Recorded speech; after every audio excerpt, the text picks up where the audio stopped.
আসসালামু আলাইকুম, কেমন আছেন সবাই? আশা করি সবাই খুব ভালো আছেন।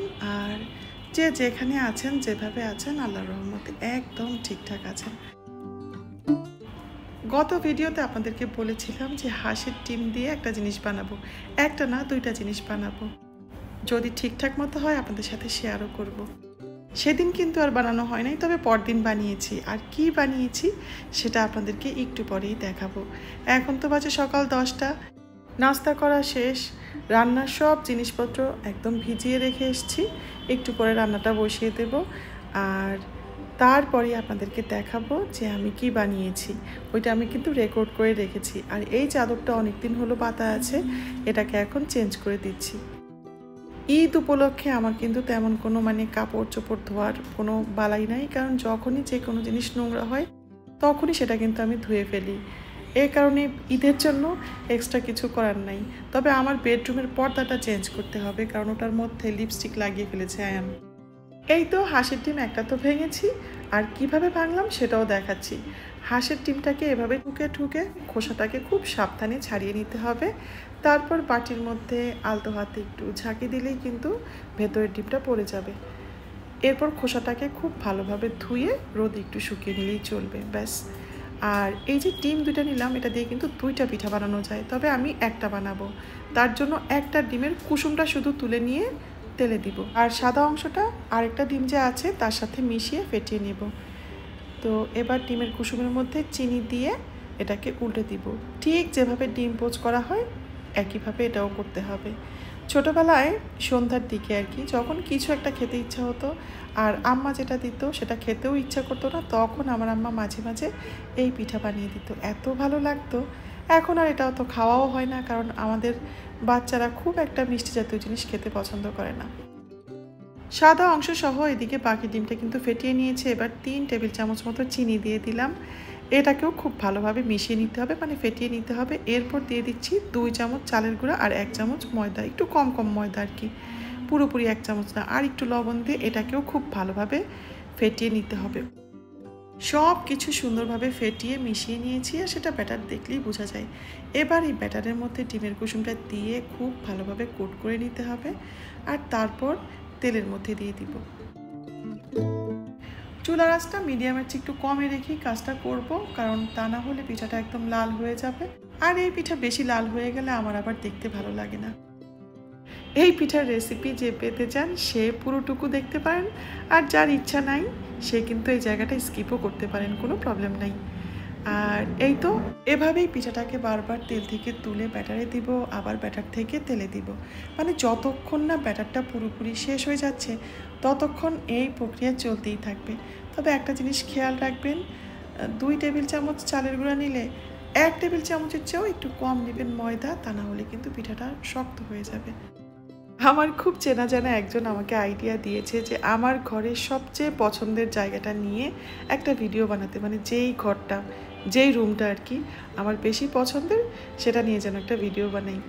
তো নিজে পুরো ঘরটা সাজিয়েছি নিজের মতো করে, সবটাই আমার পছন্দের। তারপরেও তো আছে কোনো কোনো জায়গা একটু কম পছন্দের, কোনো কোনো জায়গা একটু বেশি পছন্দের। যেমন বেডরুম, ড্রয়িং রুম তো খুবই পছন্দের, তারপর রান্নাঘরও পছন্দের, তবে রান্নাঘরে আলো কম আসে, এটার জন্য আমার মনটা মাঝে মধ্যে খারাপ হয়ে যায়। তারপরে আবার ভাবি যে এরকমই বা আল্লাহ কয়জনের ভাগ্যে রাখে। এইদিকে পিঠা কিন্তু বানানো শেষ। আর গত ভিডিওতে করা মৈত্রী বড়ুয়ার কমেন্টটাও পড়ছি।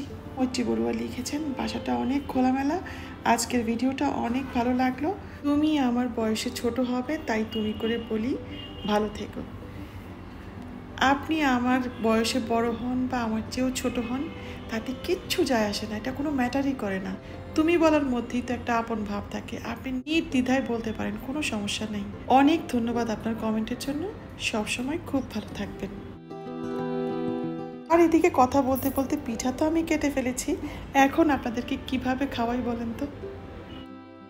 এবার আমি আপনাদেরকে যা দেখাবো সেটাও কিন্তু বেশ উপকারী।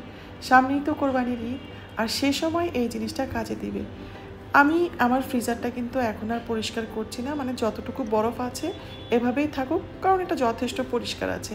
আর তার মধ্যে আমি কতগুলো প্লাস্টিকের বোতল পানি ভরে ভরে রেখে দিচ্ছি, তবে পুরোপুরি ভরছি না, কারণ পানি বরফ হয়ে গেলে কিন্তু আয়তনে বাড়ে। আর এই বোতলের পানিগুলোকে আমি বরফ বানাবো, আর যখন কোরবানির সময় আমরা মাংসর প্যাকেটগুলো সাজাবো মানে ফ্রিজের মধ্যে রাখবো, তখন প্যাকেটের ফাঁকে ফাঁকে যদি এরকম বরফের বোতল দেওয়া যায় তাহলে মাংস কিন্তু খুব দ্রুত জমাট বাঁধবে। আমার মনে হয় ঈদের 2-4 দিন আগে কখনোই ফ্রিজারে হাত দেওয়া উচিত না। যদি ফ্রিজ পরিষ্কার করতেই হয় মিনিমাম 7 থেকে 10 দিন আগে করা উচিত, এতে কিন্তু ফ্রিজের গায়ে ভালো বরফ জমে। আর আজকে মশলার কৌটোগুলো একদম পরিষ্কার করে নেওয়া হয়েছে, এখন শুকিয়ে গেলে মুছে মশলা ভরে রাখবো। কয়েকদিন আগে ড্রয়ার পরিষ্কার করতে যেয়ে দেখি যে এই পুরনো লালচে হয়ে যাওয়া ভাঙাচোরা মোমগুলো পড়ে আছে, ফেলে দিব, ভাবলাম কিছু একটা করি। তার জন্যই আজকে এগুলোকে আরও ভেঙে সুতাটা বের করে নিলাম। এবার এই মোমের টুকরোগুলোকে একটা মগের মধ্যে নিয়ে নিলাম আর তার মধ্যে দিয়ে দিচ্ছি আয়নের রং থেকে অল্প একটু রং, মানে ভেঙে চুরে অনেক রং পড়ে আছে তার থেকে একটু রং দিলাম। এবার এটাকে ভাপে বসিয়ে দিচ্ছি। চাইলে সরাসরি পানির মধ্যেও দেওয়া যায়, তাতে করে কাপটা নাচবে, তো এভাবে বসিয়ে দিলাম। আর ওই যে ডিমটা, সেই ডিমের খোসার এই দিকটাও একটু ছোট ফুটা করে নিয়েছি, তার মধ্যে মোমের সুতাটা ভরে দিলাম। সুতাটার মাথায় কিন্তু ভালো করে গিরু দিয়েছি, তারপরে এখানে একটু মোম লাগিয়ে দিব আর তারপর স্কচ টেপ দিয়ে ভালো করে ফুটাটা বন্ধ করে দিতে হবে। অল্প একটু সময়ের মধ্যেই মোমটা কিন্তু পুরোপুরি গলে গেছে। আর এই যে আরও একটু রং দিয়ে এটাকে আমি সরাসরি পাতিলের মধ্যে বসিয়ে দিয়েছি, তবে চামচ দিয়ে ধরে রাখতে হয়েছে, তা না হলে এটা তো মানে পানির মধ্যে পড়েও যেতে পারে। যাই হোক, এবার গরম মোমটা কিন্তু ঢেলে দিচ্ছি। আর এখানেই ভুলটা করেছি, গরম মোমে কিন্তু সেই নিচের মোমও গলে যেতে পারে, স্কচ টেপও সরে যেতে পারে, আমি সেটা বুঝতে পারিনি। তার জন্য নিচ দিয়ে কিন্তু 2-4 ফোঁটা মোম পড়েই গেছে। তবে উচিত ছিল ঠান্ডা পানির মধ্যে, মানে বরফ শীতল পানির মধ্যে বসিয়ে ঢালা। যাই হোক, নেক্সট টাইম যখন কোনো কিছু বানাবো তখন এই কাজটা করব। এদিকে 2 রকম মোম আমি ঢেলে নিয়েছি, আর একটু তো পড়ে গেছে, নিচ দিয়েও পড়েছে, উপর দিয়েও পড়েছে। এবার সুতাটাকে কাঠি দিয়ে সোজা করে রাখলাম, যখন জমবে তখন আপনাদেরকে আবার দেখাবো। গত ভিডিওতে আমি একটা ঝুড়ি দেখিয়ে বলেছিলাম যেটা দিয়ে যে কী করবো তেমন দরকার নাই, তা দেখে ইশরাত জাহান 5760 লিখেছেন যে এটার মধ্যে মাটির টব বা পাতিল যে কোনো কিছু রেখে গাছ রেখে দিতে। আইডিয়া কিন্তু আমার খুবই ভালো লেগেছে। তখন আমি তাকে রিপ্লাই দিয়েছিলাম যে আমার আরও ঝুড়ি আছে, কোনো একটা ভিডিওতে দেখাবো। তো এই সেই ঝুড়িগুলা, 2টা ঝুড়ি আছে, এমন একটা একটু খাড়া উঁচু আর একটা হচ্ছে একটু চওড়া মানে চ্যাপটা। তো এগুলোর মধ্যে আমি কাগজের প্যাকেট দিয়ে তারপর ফল রাখবো ভাবছি। আমার মনে হয় সরাসরি ফল রাখলে ফলগুলো নষ্টও হয়ে যায় আর ঝুড়ির মধ্যে দাগও লেগে যেতে পারে। তার জন্যই আজকে এই কাজ করেছি, যদিও খুব আগলি দেখাচ্ছে, কিন্তু তারপরেও মনে শান্তি পেলাম যে ঝুড়িগুলো তো কোনো কাজে লাগছে। আর এই হচ্ছে এবছর আমাদের প্রথম লিচু খাওয়া। মাসুম এই লিচুগুলো কিনে এনেছে, বেশ ভালো লিচুগুলো। সেই সাথে আমটাও বেশ ভালো ছিল। আর প্রত্যেকটা কাগজের প্যাকেট দেখতে খুব বাজে লাগছে, তাই না? এখন এভাবেই থাকুক, পরে যখন ফল শেষ হয়ে যাবে তখন কাগজগুলো তুলে ফেলে দিব। তো মোটামুটি রান্নাঘরের কাজ শেষ, এখন যাব ফ্রেশ হতে। আর এদিকে আমার মেয়ে চলে এসছে লিচু খাওয়ার জন্য। ও আবার লিচুটা খুবই পছন্দ করে, তবে বেশি খায় না। বছরের এই সময়টা এলে আমার আব্বার কথা খুব মনে পড়ে, কারণ আমার আব্বা এই ধরনের ফল খেতে পছন্দ করে। আব্বা তো খুব কিনতেও পছন্দ করতো। আর এখন বিদেশে মানে আমেরিকায় এগুলো পায়, কিন্তু এই ঘ্রাণটা পায় না। এটা আব্বা খুবই মিস করে। বিদেশের কথা বলতেই আমার কিন্তু ফারুক হোসেন 1011 ওনার কমেন্টের কথা মনে পড়ে গেল। উনি লিখেছেন, আপু আপনার ভিডিওগুলো আমার কাছে অসাধারণ লাগে। আমি আমার আপনজন অনেকের সাথে আপনার ভিডিওগুলো শেয়ার করি, কারণ আপনার ভিডিও থেকে অনেক কিছু শেখার আছে। আর বিশেষ করে নিজ এলাকা, নিজ মাতৃভূমিকে অনেক বেশি মিস করি, কিন্তু যখন আপনার ভিডিওগুলো দেখি তখন কিছুটা হলেও মনে শান্তি পাই।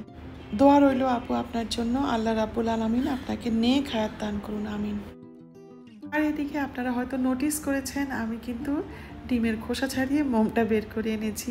মোমটা পুরোপুরি জমে গেছে। এখন ড্রয়িং রুমে এসেছি, ওই যে সকালবেলা মোমদানিটা পরিষ্কার করে রেখেছিলাম তাতে সাজিয়ে দিচ্ছি। এবার দেখে জানাবেন কেমন হলো। আরও একটা জিনিস আমি বানাচ্ছি, সেটা আপনাদেরকে অন্য কোনো ভিডিওতে দেখাবো। তো যেই কমেন্টটা আমি একটু আগে পড়লাম সেটা পড়ে আসলেই খারাপ লাগে, কারণ যারা দেশের বাইরে থাকেন তারা হয়তো বিদেশের অনেক কিছু সুন্দর সুন্দর জিনিস দেখতে পান, তবে তারপরেও অসুন্দরে ভরা নিজের দেশটাকে তারা ভুলতে পারেন না। এই তো কয়দিন পরে কোরবানির ঈদ, দেখা যাবে যে ঢাকা শহর অনেকটাই ফাঁকা হয়ে গেছে শুধুমাত্র নারীর টানে। আর যারা বিদেশ থাকেন তাদের তো এই নারীর টান কয়েক গুণ বেশি। তারপরেও যে জন্য বিদেশ আছেন বা যে আশা করে বিদেশ গেছেন, আল্লাহ যেন সে আশা পূরণ করে। খুব ভালো থাকবেন সব সময়। তবে কিছু কিছু মানুষের আবার দেশের প্রতি বা দেশে ফেলে আসা মানুষের প্রতি ওই মায়াটা থাকে না, বিভিন্ন কারণেই হয়তো থাকে না। তো দেশে হোক বা বিদেশে যেখানে যোগাযোগ নেই সেখানে অভিযোগও করতে হয় না, মনও খারাপ করতে হয় না। তবুও ভালো থাকুক তারা, একসময় প্রিয়জন ছিল যারা, কারণ ভালো থাকার জন্যই তো তারা ভুলে যায় বা ছেড়ে চলে যায়। আর এদিকে আমি অনেকগুলো আম কেটে নিয়েছি। আসলে বাচ্চারা কেন জানি না ফল খেতে চায় না, অহনা তারপরেও একটু মুখে দেয়, কিন্তু অব্র খেতেই চায় না। তবে ছোট ছোট টুকরা করে দিলে দেখা যায় যে 2-4টা মুখে ফেলে, তার জন্যই কেটে দিয়েছি। এইদিকে মাসুমও বাজার নিয়ে এসছে, সামনেই তো ঈদ, এই জন্য পেঁয়াজ রসুন আদা সব কিছু এনেছে, সে সাথে সবজি আর মাছ আনার দরকার ছিল না, তারপরেও নিয়ে এসছে। তো যারা বলে একজন হোম মেকার বা হাউস ওয়াইফ কী এমন কাজ করে, তারা কাদেরকে দেখে বা কাকে দেখে বলে আমি জানি না। আমার তো সারাটা দিনই চলে যায় কাজ করতে করতে। এই যেমন এই মাছগুলোতে আমি হাত লাগাচ্ছি না, মানে শাহনাজ মিজান এগুলোকে ধুয়ে নেবে, কিন্তু প্যাকেটটা আমাকেই করতে হয়। কয় টুকরা পেটের মাছ, কয় টুকরা পিঠের মাছ দিয়ে একটা প্যাকেট হবে সেটা তো আর ওরা বুঝতে পারে না। তারপর আলাদা আলাদা মাছের জন্য আলাদা আলাদা চিহ্ন দিতে হয়। আর এই জিনিসটা করতেও কিন্তু মিনিমাম আধা ঘন্টা লেগেই যায়। এটা কিন্তু বলার মতো কোনো বিষয় না, তারপরেও আমি এক্সাম্পল হিসেবে বললাম আর কি। মানে এই কাজটাতেও আমার কিন্তু আধা ঘন্টা সময় ব্যয় হচ্ছে। এভাবেই আমাদের মিনিটগুলো ঘন্টায় বদলে যায় আর ঘন্টা বদলে যায় দিনে।